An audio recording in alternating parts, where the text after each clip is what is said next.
Okay, what's up, y'all? What's up? So this is definitely a special segment for the Government Coins podcast. We usually don't do them on Instagram Live. We usually do them on YouTube. But this is a special segment, and y'all know, usually I come in, I'm talking about government contracting. But then if you haven't seen the trend recently, I'm doing a lot of just general business information and things like that. So today we are going to discuss getting sponsors for your events. Let's say you were planning to host an event for your business or a training or a webinar or anything. If you are looking to do that, this is to go over how to get sponsors for your event. What's going on, everybody? Welcome, welcome, welcome. Okay, there it is. Hi, Novi. You go and send this request. Now, this episode, like I said, is going to be about how to get sponsors, how to attract sponsors for your events, webinars, whether it's digital or in-person events, and to really understand and learn more about how our guest got into this space and about her company and about the work that they are doing as well. So let's see. Hey, welcome. I'm okay. You got a filter on? What filter is that? I need a filter. How are you, Enovia? Girl, I need like girl, a little blast pop, a little something flipping. Ooh, what happened with it? It went somewhere. No, wait. Okay, girl, I got to figure out where it went. You know what? It really doesn't tell you like the name of it. And now it's putting all these weird looking filters on me. I don't like this. It's all right. I'm good with Where this one. is it? Why doesn't it give you more options? We're just gonna fake the little Oh, sorry, y'all. We just messing around right now. Okay, for real. But okay, we here. But, all right. So yes, welcome to the podcast. This is usually, something that we do on Instagram, on YouTube, but for this one, I felt like it was necessary for us to have this conversation on Instagram to really just kind of get the information out and to share with people about. Look, we're still playing these filters and share with people about. But yeah, so today we are going over sponsorships. So first, Enovia, just let us know a little bit about yourself. First of all, let me give y'all a background as to how we met. So, back in the day, we were both selected as NMSDC's Emerging Young Entrepreneurs. And we had been in like our group text, chatting, having conversations for a few weeks with the whole group. And then we finally met up in Atlanta for one of the NMSDC conferences. And y'all know how it is. When y'all get around people, you vibe with some, y'all hit it off. And with some of them, you be like, that's my, So, Enovia and I, we definitely kept in communication from, that time. I feel like that's been a few years now, that's it. I think about it. 17-ish, yeah. It was a while ago. Yeah. It was. So, and it's like that. It's natural to be like that. Yeah, relationships some relationships don't work out. Some to Chloe sometimes. I talk to Roy every now and then. So but that's one of the great things about being part of like cohorts. It's like the people that you meet and really get to connect with. Sometimes the curriculum is could be subpar, but you get good relationships out of it. Yes. The connection. I said that's all the one thing that I feel like through like the accelerator programs and fellowships that like I've been a part of, the biggest part of it has been the connections to the group. Because I always say like, is this video of Issa Rae, and she's always saying like being around other people that are hungry like you, like everybody wanna navigate and network up when you need to be networking side to side. So I love that aspect of it. Being able to connect with other people that you can network side to side with. Recommendations and pass along. Absolutely. Because that's still one of the best forms of marketing, word of mouth. That's trust. And that's one of the foundations of sponsorship. It's hard to build trust. So I'm always excited about sponsorship conversations because trust plays a huge part in if brands are going to give you some money or not.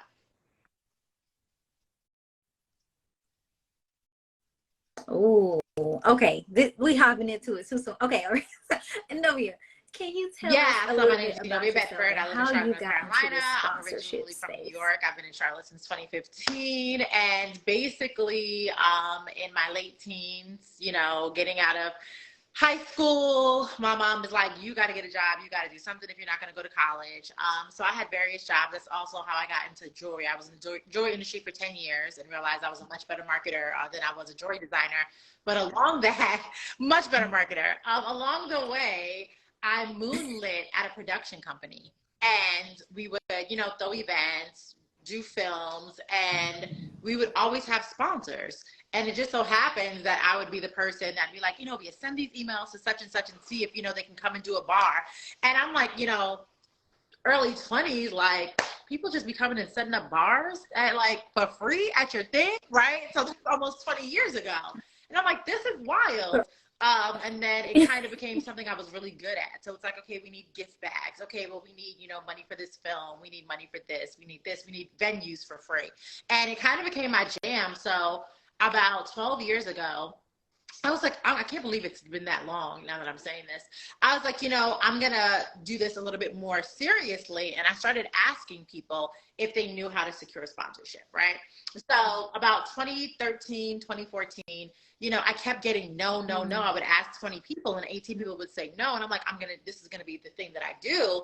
And so I told my friends, like, listen, I'm going to take this, sponsorship thing seriously. It's a niche in events. So I love marketing overall. I love events, but it was like this little area I could carve out for myself where I don't have to completely plan an event, right? And I don't completely have to feel like I'm being so salesy. So yeah, so I told a couple of friends, and one of my homegirls hit me. She's a stylist, and she's like, "Oh, I have someone to recommend, to refer to you." And I'm like, "Okay, right." So I'm thinking it's gonna be like, she's like, "Oh, I'm working on this fashion show." Not to cut her short, but I was thinking it was gonna be like, some roundabout fashion show, right? I didn't think that it was going to be a huge fashion show for Russell Simmons, Argyle Culture Collection and Macy's during New York Fashion Week. So that was like one of the bigger events that we worked on, and we did a partnership with Macy's. We brought in an app company that live streamed. So before Fendi did it, like 2 years ago, before anyone did it, in like 2013 and 2014, I set up a live stream where people could buy fashion from the runway directly from me. So it was an idea that we had, and we made it work, and that was kind of like what put me on the map as a sponsorship professional. So I worked with South Street Seaport after that. I worked with a bunch of celebrities, and as time went on, I was like, it's easy to get sponsorship for celebrities, right? Like, you have a name. We did something, and Swiss Beats was a DJ, so it's like, all these brands are hopping on. Dwayne Wade has a basketball camp. The CEOs are paying $30,000 to attend. Brands want in on that, but when your homegirl Sherry is, doing a fundraiser, like, who's gonna give her sponsorship, right? So as I went along, it became an agency kind of for all, but I wanted to scale it even bigger. So it went from being a agency to being a technology company, and that's how we started making it into a software, and we're in beta and creating what it is now, which is basically like the Yelp for event industry, right? So if you're having an event and you want sponsorship, you can come and read reviews from people who have actually received sponsorship. So we can tell you the average check size. We can say Coca-Cola is going to take 6 months to get your check, and it's probably going to be between $7,500 and $12,000, which in sponsorship, people always want to know, right? How much is my event worth? Like, what can I get? So that's kind of how the little engine that could is couldn't.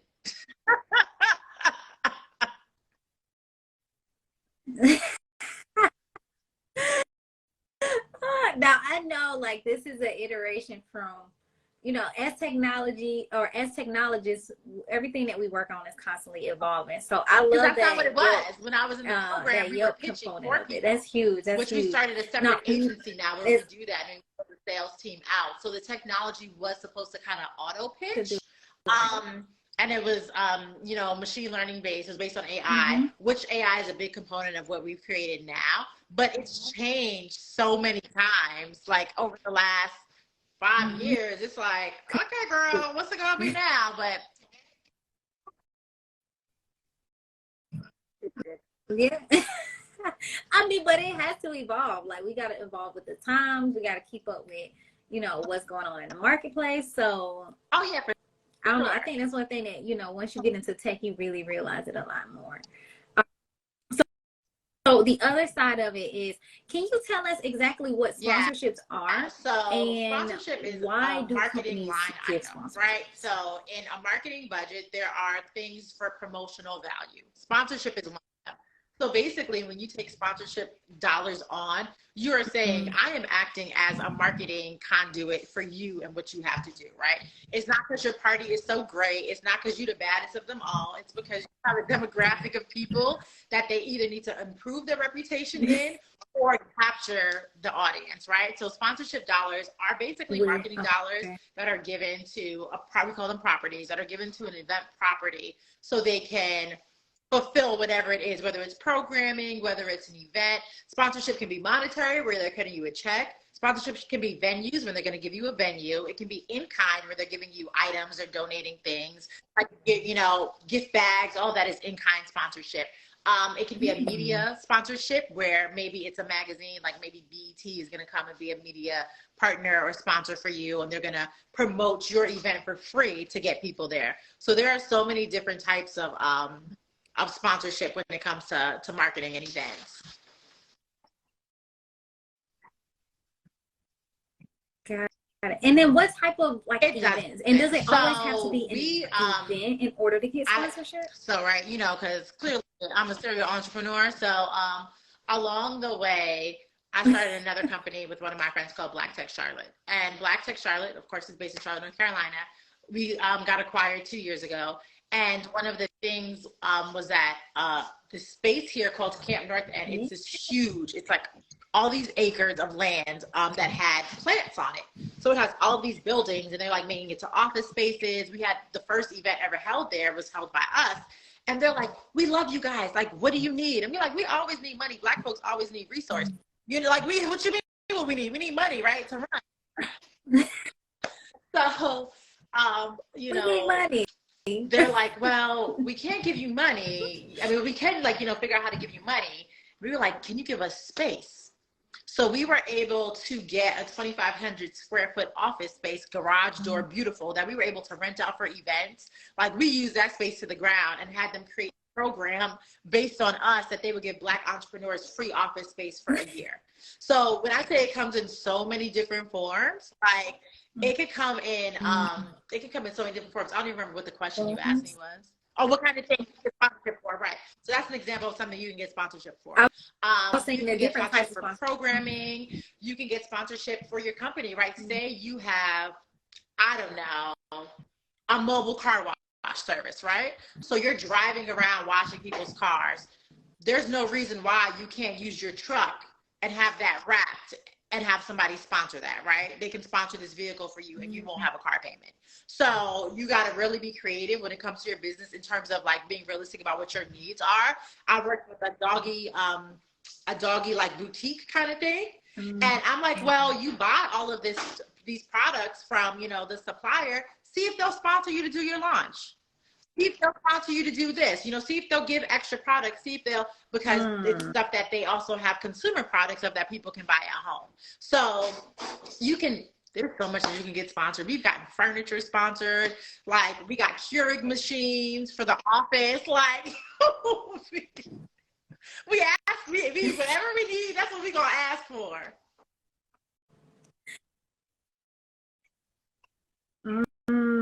And see, I'm seeing this as good for two ways. Like, on the for-profit side, definitely as an additional, like, stream. You know, if you want to utilize, like you were saying, that mobile car, you utilizing space that you're not utilizing, and getting sponsorship, like the advertising dollars.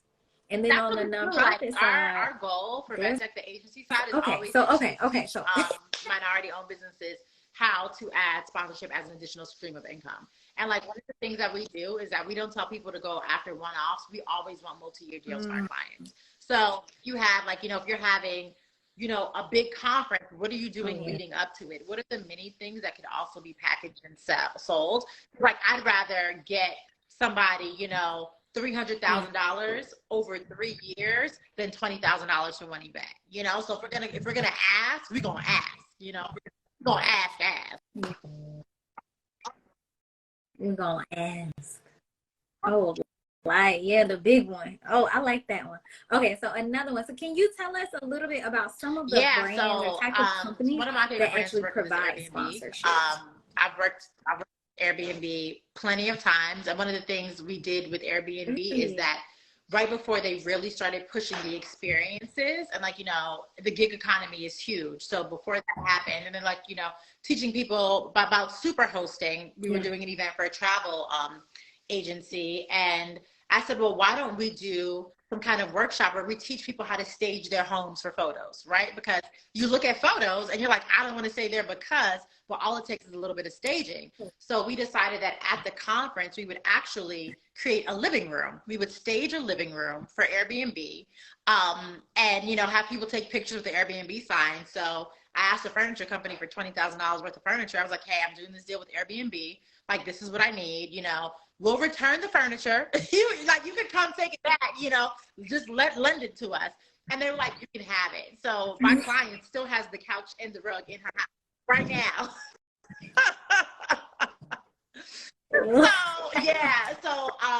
Airbnb is one of my favorites. I enjoyed working with Fiverr. We work with a lot of alcohol companies. Food and beverage is huge, right? So one thing we know about food and beverage is that there's always going to be a new flavor of something. Right? Coca-Cola is going to try and have 27 different flavors. Remember when they came out with all, they had grape, they had orange, they had everything. All of that to me was marketing dollars because they have to test it in the market, right? They have to people taste it. They have to see. So they're putting dollars behind that.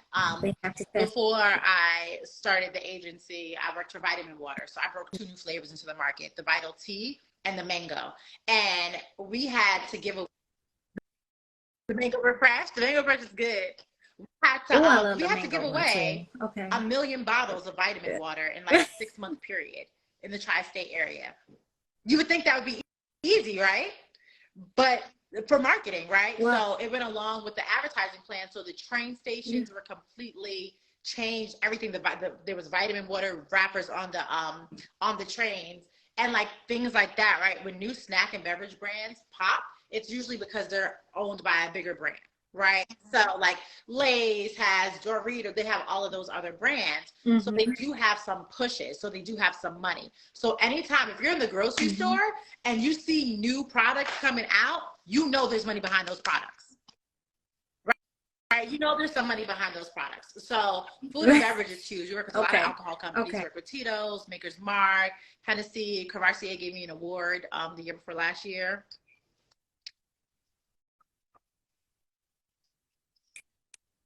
Come on now, don't be casually walk past that. Okay. What other brands do I love working with? Some of the brands have since closed. Box Water, I worked with them very early on, and now they're like, now they're in Whole Foods, and they're. I like Rumbo watches. So literally, the exercise that I give my clients to start creating lists is to go through your house, right? Go in your cabinets, go in your refrigerator, ladies and men, go to the bathroom. For us, when we get to our bathroom, we could at least find 40 different products in our bathrooms. So, wow. Okay. So essentially, you can build a brand list from within your house, especially if your demographic is similar to yourself. Now, in some cases, the demographic is a little bit different, but besides that, I say go through your phone, look at the apps that you're using. So like there's literally opportunity for sponsorship everywhere. The grocery store, when you're in Walmart, like when you're in your own house. I always tell people, come in from the front of your house and like just look around, and you'll be like, Dad, I got that at Best Buy. Okay, well, Best Buy might sponsor it. If not Best Buy, who else sells TVs?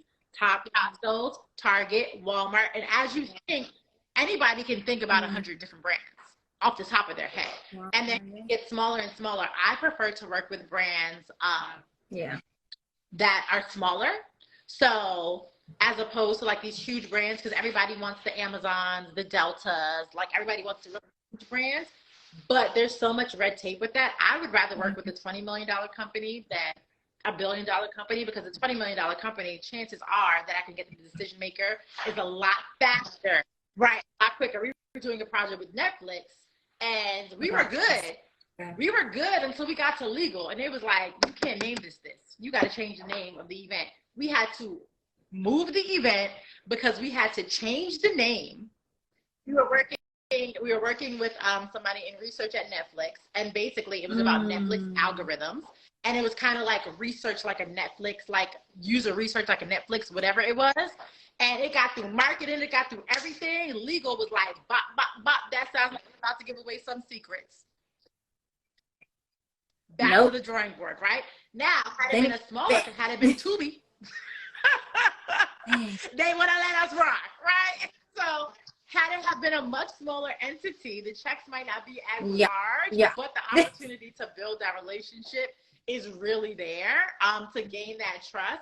So, at this point, I still prefer to work with smaller brands. Like, I was doing an event recently, and we were negotiating with Pepsi, but I found like, you know, a really smaller iced tea company. And I'm like, hey, here's an opportunity for 8,000 to 10,000 people. And, you know, they're like, we can do this, we can do that. So I prefer smaller brands, but we still got to go after the big boys too.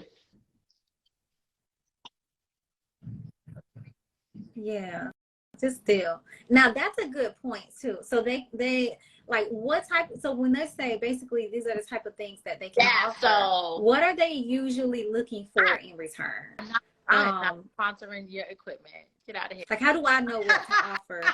So it really depends, right? We've created these crazy plans. Like, we were doing an event and Walmart was interested. So there was good outdoor access space. And I'm like, oh, you know, me and the client is like going back and forth because you want your event to be amazing. So we're like, we could get grills from Walmart. We could, like, you know, do the outdoor furniture, make it real cute. We can make it like a barbecue. We can do this, we can do that, right? When I tell you, we were like all over, like, what we could do with this thing, you know, the internal team meeting, right? So that we go into the meeting with Walmart and like, we're ready to present all these ideas. And they're like, we don't really know what we want to do. So my client is like, we can do this. And I'm like, we talked about this. They're like, no. And I said, okay, well, what is your biggest problem right now? Like, when you leave here, what is that meeting that everybody in the company is going to be in? What are y'all talking about? And she said, we're talking about how to market to Black women, the grocery store app versus the regular Walmart app. And I was like, we got the Black women, so all you need is data? All you need is a survey? Are you going to give us the same amount of money? And they're like, if you can help us solve this problem, we're going to give you the same amount of money. And it was a nice 5-figure check. It was a nice 5-figure check for you know, a 4-hour-long event. And we set up a table with like some stuff that I stole from Walmart, because that's another thing with these brands, right? They're not always going to give you all the assets that you need, especially as Black people. We always are going to get the short end of the stick no matter what, and you have to be prepared to work extra hard, right? So Walmart, of course, gave us that yes, but they didn't send us no tablecloth. They didn't send us no pop-up banner. They didn't send us any assets. So not the client, but me, went to Walmart and stole said items, okay? So I goes to the Walmart that's having an event on a Saturday, and I'm like, hey, so I'm actually working with Walmart, but we haven't received anything. Can I borrow this tablecloth when you're done, and I'll bring it back? Because I know that as a marketer, when I see the recap and I don't see these things, that marketer is not going to go to her boss and be like, I messed up, I didn't send them anything. She's going to say, I don't know what happened. We sponsored, our expectation was this. She's not going to say, I dropped the ball, right? So I have to make sure that my client still has the opportunity to keep that relationship. And that we can have a case study, because now when it's time to talk to Target, we have a Walmart case study. So I'm like, hey, can I borrow this tablecloth real quick? I promise I'll bring it back. So the girl was like, I'll go and see if there's one. I still got it in my garage. So she found an tablecloth just in case somebody needs it. So she found an extra tablecloth. And then, you know how they have those, like at the pharmacy, they have those like pamphlets with on the little Walmart thing. I was like, they're not gonna miss this. So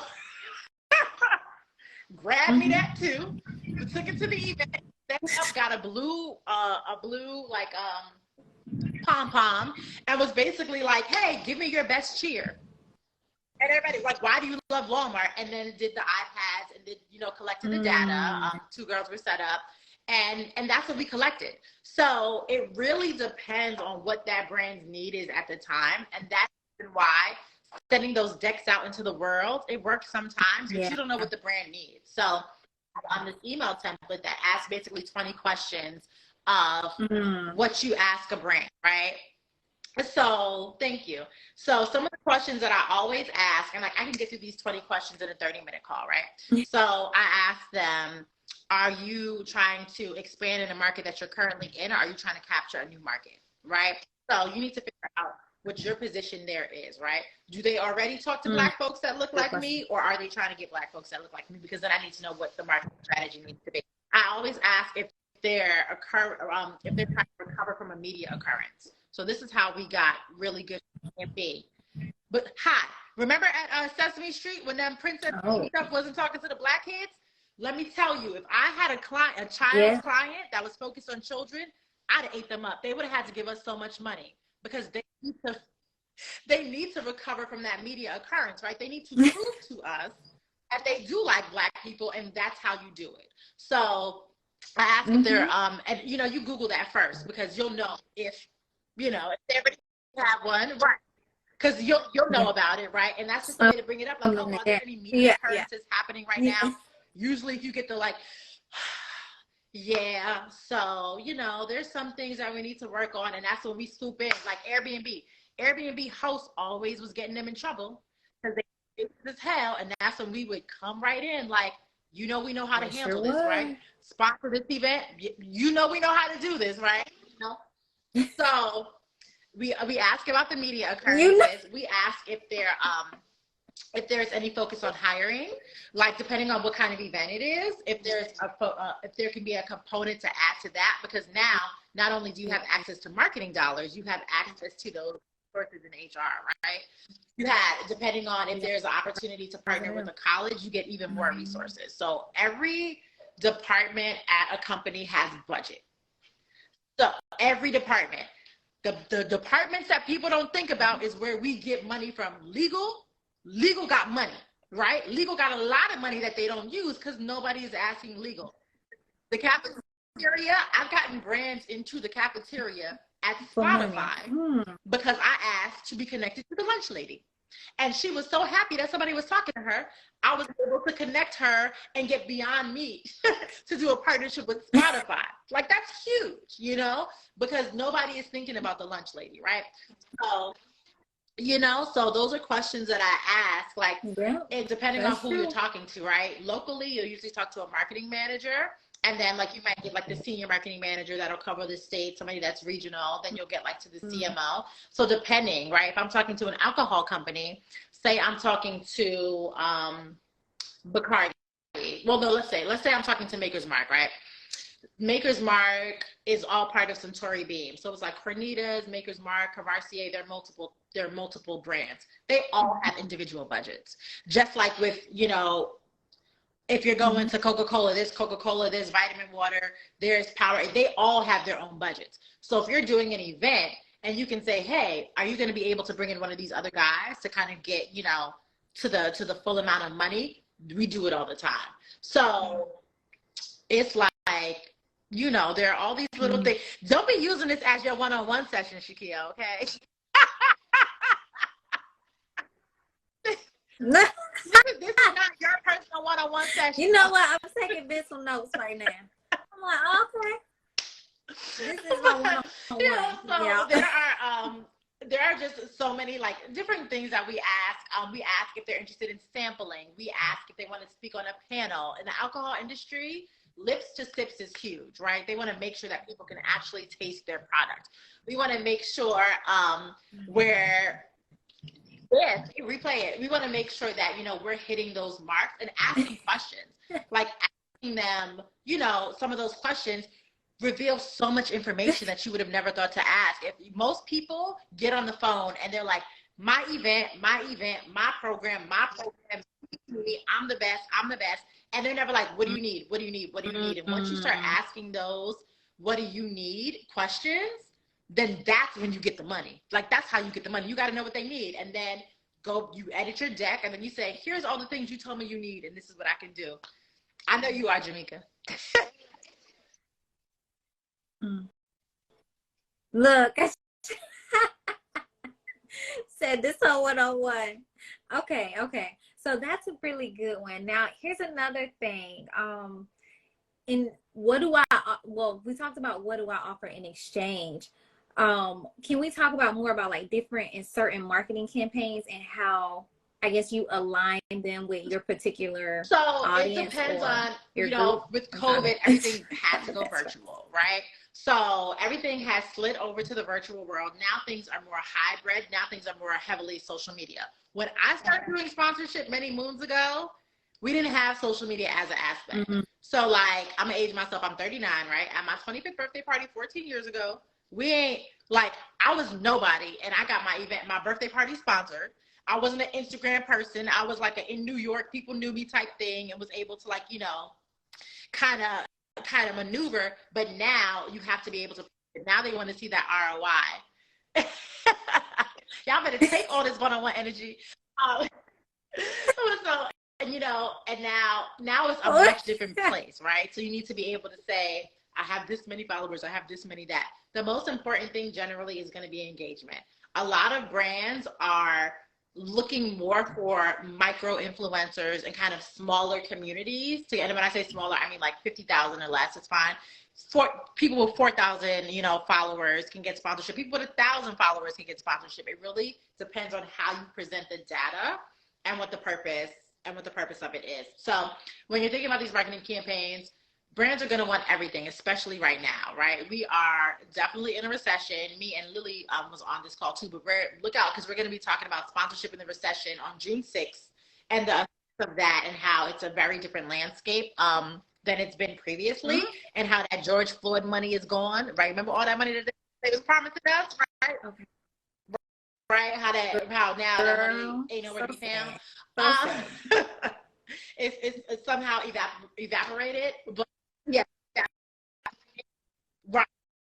Right. It is. Now, right. And they want along with all the right now for like nothing, right? They're like, well, how much for naming rights? Like, we want naming rights. And I'm like, you don't have a naming right check. So you don't want to be overbearing to, to your following, to your attendees. So I always recommend, one, like if you're going to post, one before post, one during post, and one post, right? So this person is sponsoring this thing coming up. You can do something in your stories live during the event and a thank you after. If you have a newsletter, one newsletter inclusion is fine. The most important thing is like the activation piece, right? Having people actually engage with that brand. On average, it takes people between 7 and 14 touch points before they decide to purchase from something. So we have a sponsorship calculator on our website that basically you put in all of your things and it lets you know exactly how much your event is worth. And also it asks you questions that you probably haven't been tracking, like what is your ROI, right? What is your customer acquisition? How long is it taking your own people to buy from you? All of that you can use to secure sponsors. And I'm like, I got 4,000 followers and it usually takes my followers 6 weeks to buy from me. A brand is going to jump on that because there are people that follow people for 2 years and never buy nothing. So it's really a storytelling component to it, and painting that picture. I don't know if that answers your question, but that's the answer I have right now. Okay. So that I can get that. I can get behind that, because that was a question I wanted to ask you as well. Because I know on your website you have a bunch of resources like the calculator, which when I was looking at it, I'm like, oh my goodness, because people always wonder, how much is my event worth? Like, how much money can I really ask for? So I dropped a link to that, to Vettdeck.com in there. Y'all definitely check out that calculator. And how are you able to integrate? Wait, one thing you mentioned before, and you kind of sped past, and I wanted to definitely ask a question about it, is you said that your company got acquired. Yeah, so we be selling stuff around here. Can you tell us a little bit about that? How that process works? So it was the third acquisition I was a part of. So my first acquisition I did, when I designed jewelry, I created a program to teach young people entrepreneurship through fashion. So like we would create fashion lines, they would create like jewelry lines. And I taught that in New York for maybe about 2 or 3 years. And this company was doing something similar, but they didn't understand how to do it. So I let them acquire my assets. I was like, y'all could buy this stuff if you want to buy this stuff. So that was my first acquisition, and I was 25 or something like that, 26, something like that. I was like, let me see if they want to buy it from me. So they did. I was like, oh, we can do this. I could be a white boy too, right? So, so then my introduction to tech was through this jewelry tech company. And they basically, if you were a designer, you would either draw or CAD, 3D CAD your design and upload it, and they would put it out for votes. If enough people voted, they would put it into production. So they were working with China, and they had no idea how to work with China. And at the time, I was like maybe 27, 28, responded to their ad on Craigslist and was like, oh, I work with, factories all the time. I can totally, come on as a consultant. Came on as a consultant, and saw that it was a complete mess, but their dads had given them all of this money to start this company. And so they're just like bleeding through this money. And I'm like, y'all need to sell. Like, y'all got to get up out of here because you're going to run this business to the ground. So like, really, I was like, yeah, like, so I helped them figure out how they were going to, what they were going to do and how they were going to get this company acquired. And they got purchased by Etsy. And seeing that, I was like, oh, we're going to keep doing this. So we're going to keep doing this. So we built Black Tech. We didn't necessarily build it to sell it, but as we were building it, we all had our own companies. So like, I'm a tech founder, all three of us. So I have Vettdeck, Sherelle Dorsey has Plexus, which is like database, her other company, which got acquired as well, The Plug. So like, she's doing that whole thing. And then Frida has a company called Star. It's like a music kind of company, like for gospel music. It's really cool. And so we built Black Tech. And along the way, I'm like, y'all, I'm tired. Like, we're 5 years in now, and this wasn't supposed to be a company, right? It was supposed to be a series of events. It was literally like a series of events, like the Black Tech people in Charlotte. Now we got this building, like we got this office to come to. Now we hosting these workshops. Companies kept hitting us up for talent. So we started a recruiting arm, which made the most money between recruiting and sponsorship was like neck and neck. So then we got government contracts. So it's like we running a whole business. We also had full-time jobs because we had our full-time jobs and then we had our businesses. And it started growing so big, and I was like, yo, we got a business, and then this one. We got to get this thing acquired. Like, we have to sell. Like, unless we're gonna structure to really hire full-time teams, but then who's gonna manage that? So we're gonna have to hire a CEO. We're gonna have to do all this stuff. Yeah, so I was like, yo, so what are we gonna do? And we're like, we're gonna sell it. And so we put our plan together, and we got it acquired, baby. It was good. We were like, all right, we handed it off to somebody who is very trustworthy in this area. We're like, you're gonna be able to raise even more money, So I stay on, like I help out from time to time. I check in. I love they rebranded it. Oh, it looks so good. It's very like tribal. So they have events. They do a lot. They're really like building the community out, and we're all able to build our stuff. I'm building Vettdeck to sell. That's kind of just like, it's we can do it. Black people love to have legacy businesses, but our kids don't always want to run our stuff. Like, I've seen so many businesses go down, and people like, it's my business and my kid, and I'm like, they're gonna destroy it. So yeah, I trust me. I've been ready to sell. I'm from New York. No. I love that.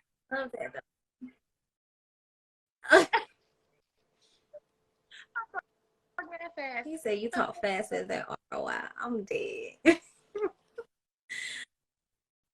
Okay, so it says, so let me know about, can you tell us a little bit more about Vettdeck? Since we're on that topic, can you tell us about Vettdeck, any other company that you have that assists people with getting sponsorships? Oh, there was another a question that I had. This one is about brand partnerships. So is that along the same lines as sponsorship, or is it a completely different area? Two of the entities are like basically equal, but they still need the people's other people, right? So we put that Beyonce and Peloton. there was enough crossover there that made sense. But also, she brought a lot of people to Peloton. She brought a lot of people, and Peloton had a lot of like other people. Or like we can look at what Ulta does in Target stores, right? So before there was like a beauty section in Targets, but now we have Ulta Beauty in Target, right? So that is the partnership and collaboration is very long term. So that partnership is probably a 10 or 20 year partnership or something like that. Yeah. So when you're thinking about co-branding things, is when you get into that brand partnership.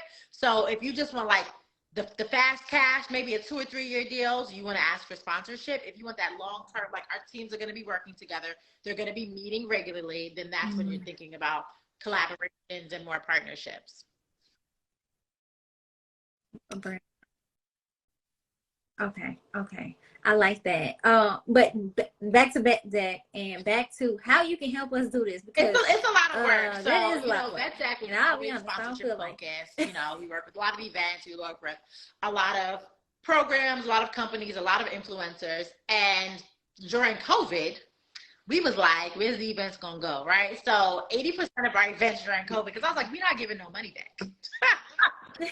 We're not giving any of this money, not a dollar. We're not giving any of this money back. So we were able to pivot about 80 of our clients to virtual, and the other 20% we were able to just postpone them. But so, you know, that opens up kind of like a new realm of how we work and how we had to work, because there weren't that many events, right? So that's when we started doing a lot of government contracts, honestly. So we got the city contract in, we got a contract with the police department. It was like we had to keep the lights on during COVID. But surprisingly, on the education side of sponsorship, people were into it. So I was doing a lot of one-on-one sessions so people could get ready for when they came out of COVID. So yeah, so the agency side is like focused on full service marketing. That's when we do our AR and VR. We do a lot of activation building. That's the side that we do audits for brands. So a brand will call us in and we'll audit their current sponsorship plan and we'll audit their current events. So like we'll pop up, like if they have a sponsorship with the stadium, right? We'll pop up and make sure that if you're supposed to have 14 panels lit, there are 14 panels. If you're supposed to have this is there. Because as I said before, these brands will not always give you what you're supposed to have, right? So we do a lot on that side, a lot of audits. We do a lot of one-on-one sessions, and that is when you sit with me and we go over a full year of what sponsorship means for your company. So 12 full months, we come up with a strategy, we come up with a plan, we pick the industries, the categories of what kind of brands you should be talking to. We usually pick between 3 and 5.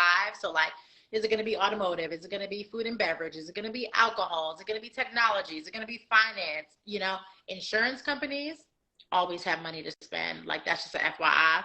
Like, you'll see insurance companies every place. I always joke and be like, you could be at a dog race and there will be somebody from Northwest Mutual trying to get insurance, right? So that's one of the ways we can work on that side. Then there's all these great templates and just kind of like grab things on Vettdeck.com. The software side is in beta. So September relaunch of it. You could I throw a chicken? You could throw in a chicken, right? You could throw in whatever you want.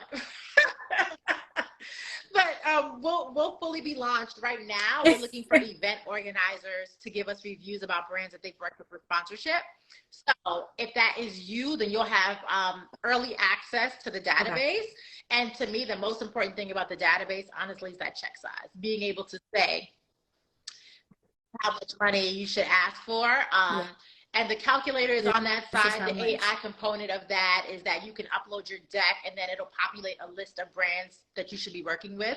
So you don't have to think. I mean, you can ask ChatGPT. You can be like, hey, Chat, I'm having this kind of event. What brands? But they're not going to give you the contact information. They're just going to give you a list. With us, you get the full thing, right? It's a lead generation tool as well. Then there's the concierge, and that's a repitch. So me and Lily Doxy, I don't know if she's still here. Lily, hey, Diamond. If you're still here, just say hey. Lily has a company, the concierge, and no, the sponsorship concierge. Our company together is the concierge. Yes, our company together is concierge. I want some chicken and rice plate from Manhattan. Concierge. I do. Hey, D. So she was, running her company, I was running my company, and people kept asking us to pitch, like, individually. And I was like, girl, people want me to pitch all the time. And she's like, me too. And I was like, it is a lot of work. Like, and I don't want to do it because then I'm going to spend my days pitching. And then I was like, do you want to do it together? Like, should we start an agency and, like, hire a sales team and, like, train them and, like, do all these things? And she's like, yeah. And so the sponsor launched last year. It is always at capacity. We have not done any marketing. We have an Instagram with one picture up. We have literally like nothing. And we get so many inquiries from word of mouth, and we are always at capacity. So we're trying to get more sales team on that. We're very particular about the events that we pitch there. Because, people will come and be like, this is my first no, we're not doing it. Like, it's hard. The first event when you don't have any skin in the game, so that is for clients who are in that kind of like 2-ish, 3-ish year mark, who have proven that they have a large turnout, that they can run an event. One of our clients there has a food truck festival. They have 10,000 people a day. 10,000 people. 2-day festival, they have 10,000 people a day. And so that, like, they're perfect for us because we're like, oh, we know how to make this shake, So those are the 3 ways in which. Yes. Well, so the sponsor doesn't even have a website. Can you give us the website? That's how crazy it was. Like I feel like between the 2 of us, we maybe told 10 people. And we've like had maybe 40 something inquiries, like send us invoices. We're ready to work with y'all today kind of thing. So we don't know what's going to happen there. We're trying to grow that as much as possible. But you can go to Vettdeck.com, and you can also send me an email. If you're interested in particular products, you can go to my Instagram profile, and it's all laid out for you. If you want a one-on-one session, you just click one-on-one session. If you want the email templates, you just click that too. Yeah. Email templates. And them email templates come in handy when I tell you, like, I still got it. I ain't did much with it. Okay. But I have pitched one brand. What brand is it? No. Tell me. What brand is it? I'm actually not even having events. Huh? You don't even remember. Oh, okay. Actually. Okay. It was a Miami Heat, but it was but it was different. It was, they have a foundation, their foundation, and they do a lot in the community from their foundation. It's just like, so with things like that, they have a form that they want you to sign. I mean, the man in fill out, and they have like, though I hate those things. I hate those, like, when you go to Coca-Cola's website, and it's like, if you want sponsorship, fill this out. Like, we don't use because they get a and you don't never hear them. It's like, find them on LinkedIn, find them on Twitter. That's what I always say, like, find them and find that connection point. If these people are going to be at conferences, go to the conference. Like, I know y'all not going to believe me because I talk fast and I'm loud, but I'm an introvert. And I have to give myself goals when I'm at conferences. I'm like, who am I here to meet? Because when they meet me, they're going to like me. Who am I here to talk to? And then I also find the most outgoing person in the room, which is the connection guru right here, who's saying, I find her. And because I know she's going to talk to every person in the room. And that's who I go with. Because I'll be like, ooh, if I'm friends with her, she's going to introduce me to everybody. She's a ambassador. Yeah, I can see that. That's a good little plan. But this has been such a good episode. Do you have anything coming up? Because I remember you mentioned you have something coming up in June where people can follow you to stay tuned to figure out what's going on. Also, we have a podcast. We're taping new episodes for our podcast now. There's like, I think 15 episodes up. I don't know, but if you go to my link tree and you scroll, you'll see the little mic and it'll still listen to the podcast. And all the good tips there. If you search Vettdeck on YouTube, I have videos about how you get your sponsors. I say go through all of my free resources first because it is a commitment to work with me. So go through it's a commitment. It's a commitment. Go through those free resources first, and then because it'll give you tips like, do you have insurance, right? Are you willing to buy event insurance or extra insurance for your program? Like, also, do you have an attorney? Do you have a standard sponsorship agreement? Like, just all of these things of what you need to set up before you think of sponsorship. People are like, I need money, right? I need this, I need that. And they can't even get through the assessment. That was a shady face, but they can't even get through the assessment, right?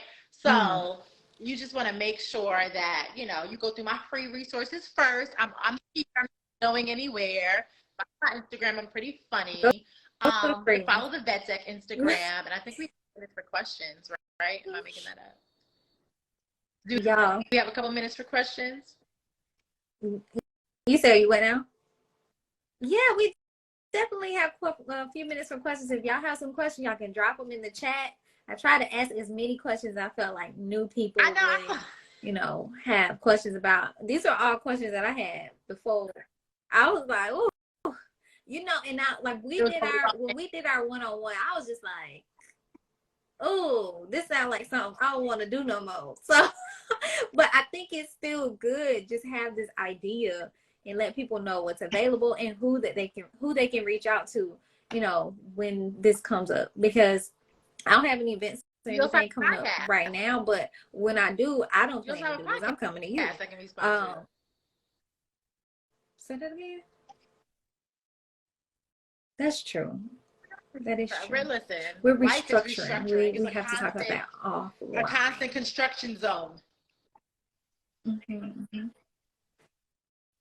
That's why I keep saying this evolution. Did you ask all the questions on your sheet? Yeah, someone actually just asked another question. And they said, what is the time frame? We like to say 3 to 6 months at minimum, but it really depends on the amount of money that you're asking for and the time of year. So generally, budgets are kind of mentally done by September, right? So say I've been a marketer. I've been the person cutting these checks. I've been the person making these decisions. And usually by September, I know what I'm spending money on for next year. So like August 2022, brands that we work with frequently were hitting us like, what do you have for next year that we can put in the budget? So August 2022, brands was asking us about what we got going on now, right? So that's how far. So if your event is in January of 2023 and you haven't talked to somebody at that brand by August of 2022, the chances of you being included last minute, it's like that low-hanging fruit. So that's smaller checks, right? So say I was marketing director for a restaurant group. My budget was like $5 million, right? So $2 million of that is already earmarked. That could be, we had a deal with Panther Stadium. So that could be like our large sponsorship deal. The software that we use, the events that we know we're going to have, right? Every year we did this Halloween thing where the stores would compete. So each store would get a budget. We had 42 locations. So like all of that money is in that $2 million. Then we have another $2 million that's kind of like potentially earmarked from things that we didn't get to do before. So in that money might be, you know, oh, we want to switch this to this. We want to do this. That whatever that is, you know, gonna be. Then that last $1 million is probably our like play money for new things, right? So when you think about it this way, I said 42 stores. $1 million across 42 stores, that's not a lot of money. And across 4 states, right? So that's not, when you look at it, that's not a lot. That's $250,000 per state, you know? So in that money, we already know, because I've been looking around for things that I always want to do. So we might, out of that new budget money, we might have $500,000. We might. That's up for grabs, right? So it's like, we've already gone through our budget with all these things. And if I don't know you, ain't no way you get in that $500,000 that I had for grabs. Why would I don't know you. Why would I give you that? Right? I don't trust you. We don't have a relationship. Why would I give you that? So the most important thing is to start building trust with these brands, you know. And when you think about, oh, I want to work with Coca-Cola. No, you want to work with Sharon at Coca-Cola, who takes yoga every Saturday morning. That's who you're working with, right? You're not working with the red can. You're working with the people. So a lot of it is finding the brands that you can connect with, that you really, really like, and that really fit your demographic, and at least building those relationships in a real way. There's one, when I was at Vitamin Water, I went to a conference for Black Enterprise, and there was this woman drinking, she was drinking a lemon squeeze, right? And I'm like, this hotel is a Pepsi hotel.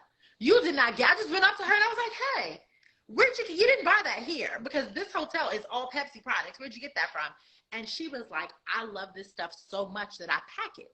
She's like, I bring a case with me everywhere I go. And I'm like, this is so interesting, right? So I'm talking to her about her love for it. And she lived in Atlanta. And at the time, I was with Vitamin Water. And I was like, I actually work for Vitamin Water, and give me your address. I'm going to send you them. And if she didn't move, I would still send her a case up until now, because that was our thing. Every year I made sure I sent her that case, and we built that relationship that way. It was just because I liked her and she liked me. When opportunities came up, she'd be in my inbox.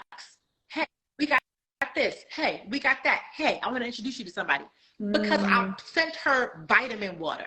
Like, it's some of the smallest things that when you're really building those relationships and when you're finding the people you like, it happens so naturally and so organically that it's kind of like, you know, this could work.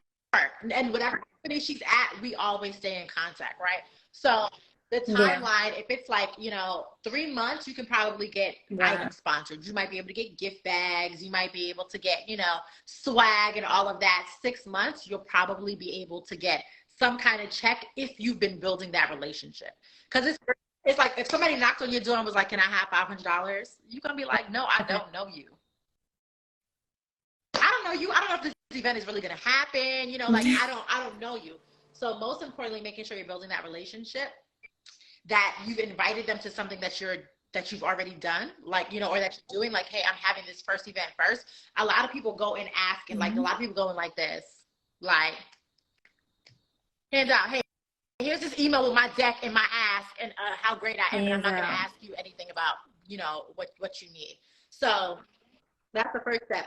By September, though, you should be building some of these relationships. So then there's also kind of like the money that kind of gets left over, which is kind of that play money that if they see something, if they're interested in enough, that somebody might introduce them to. You know, if somebody's like, oh, my friend is, that's what happened with us in Dunkin' Donuts. I sent an email to somebody like, hey, can you connect me with, you know, T at Dunkin' Donuts, da-da-da. I sent them a personal story email. I was like, I remember being 8 years old, going to Dunkin' Donuts every morning, getting a chocolate croissant and a hot chocolate with my dad. Like, that's one of my fondest memories. And we worked with Dunkin' Donuts for years because I was personable, because I told them the truth, because I shared, you know, a personal story on behalf of a client and was like, listen, the people are going to be at this conference all day. They need to be caffeinated, and no place caffeinates people like y'all, right? So really being able to connect. You know, Dunkin' Donuts is like fuel, right? So, you know, the timeline can vary depending on who it is, what you're talking to, the check size. Right now, we're negotiating a $250,000 deal. We are in month 4, something like that, month 4 or 5. We probably got 5 or 6 months left to go. Like, when you get into those numbers, it's going to be a very long conversation. Lots of people, lots of, you know, finalizing and getting it right. Right eyes. Yep. Now we had another question. It says, what do brands find really the most depends valuable on that brand, right? when So we talked considering about if there's a media occurrence. Some brands value that over everything, especially if their stocks are going down and they need to recover quickly, right? So, I mean, but it's always going to boil down to money, like how they're going to get these sales. So whether it's they need to recover from that, whether they need to collect data, you know, about whatever it is to make better decisions internally. But sometimes it's who can get to the sale the fastest. Sometimes it's who can get to the longest amount of deals. Like, what's the lifespan of this customer? So it's really per brand, and it's different, you know, per different industries.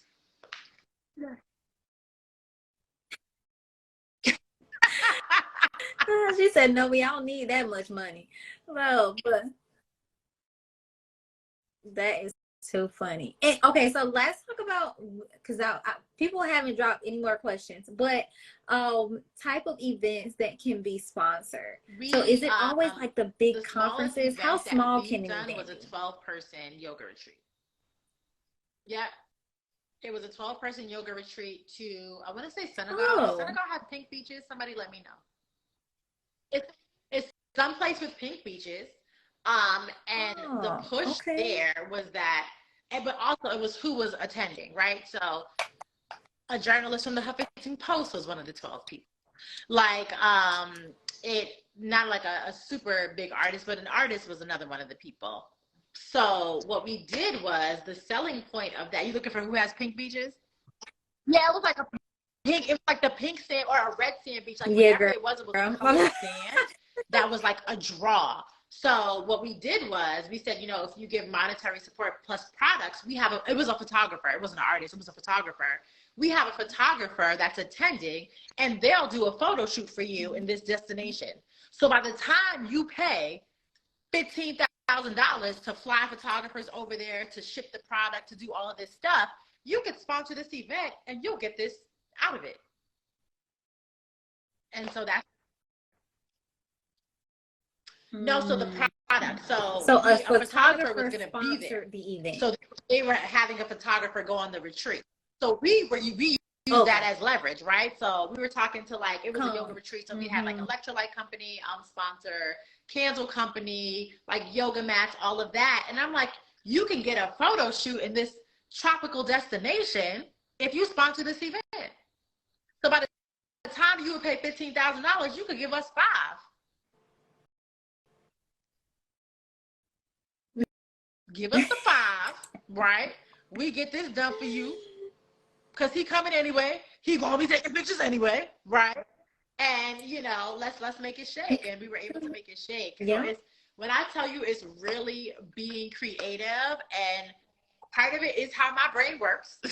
My brain is proprietary. Mm-hmm. But once you start, like, seeing the deal out in the world, and kind of being like, oh, okay, well, I got this coming up. Like, how can I, like, for the co-working space, we're like, okay, well, we're going to have a kitchen area. And I'm like, Keurig needs to give us some coffee machines. Why not? And give us coffee every month. They need to send us coffee every month so we can keep this thing stocked. Let's tell them that, you know, we have this Black co-working space that we're going to blah, blah, blah, blah, blah, blah. And this is what we can give them. And, like, let's see what they say. And they be saying yes. Yeah.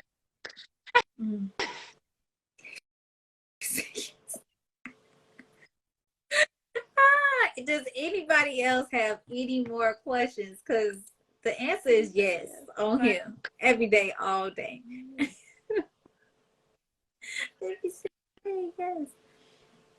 Now, if you ever decided, like, oh, I'm gonna get into a different space, what avenue would you move into? Or would you say you found? I would do UX design. Like, that's if I have a third career, I'm gonna be a designer, because I am tired of going into bathroom stalls that I cannot fit in.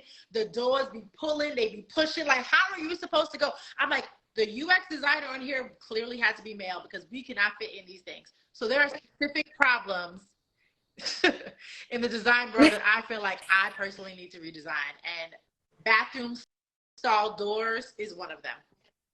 UX. Yep. That's gonna be your specialty. I can see that. Yeah. Innovative bathroom stall. I can see that. People laughing at you. I'm like, and I tell people all the time, like, my third career is probably going to be people in are like laughing. design of products.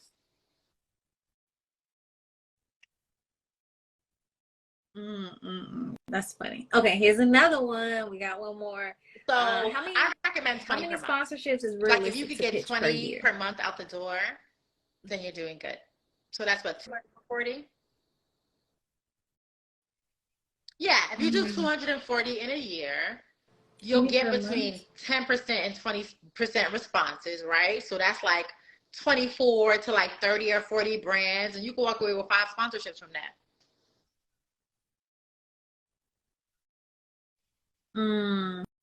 Okay. Got it. So maybe I need to host an event. A book. Oh, I'm coming out with a book. This is my last OD to government contracting, consulting, not doing contracts, but I'm no longer consulting and doing the education aspect of it. That'd be good. So maybe a book tour is on the horizon.